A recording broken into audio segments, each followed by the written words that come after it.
Let me just start. When it comes to protests, I will be fully frank. I invited the organizers of the protests to have a meeting with me in order to hear from them, to hear their requests and arguments for all of their requests. Also, to let them know about some steps that we've been planning on our side. It is very important for me to genuinely understand, and every vocalization of dissatisfaction is very important for us. We want to hear from the other side genuinely, and we stand ready for talks, for conversation. Political responsibility and accountability is always very clearly out there, and anybody who wishes to deal with these jobs of ours have to be aware of that. We have no problem when it comes to discussing any of these topics. Our door is fully open. The second question had to do, actually the first question had to do with the enactment of the budget.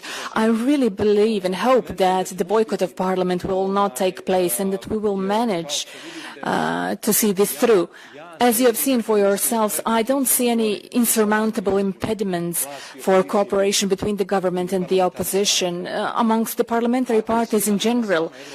If the European path is in everybody's interest and the economic progress of citizens, as you've heard, 50, 60 euros increase for all the pensioners who haven't had increases in January last year when it comes to minimal pensions. We are working on the rule of law. We are enacting and passing the legislation on SEPA implementation, other EU-related pieces of legislation. So if it boils down to that, I really hope that all of us can sit together and say, guys, this is truly priority.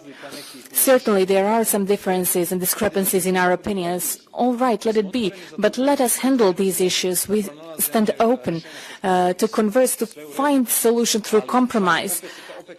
And let me reiterate, I'm really hopeful that this boycott will not take place because it is unnecessary, precisely because of all of these benefits brought about by passing of this necessary legislation.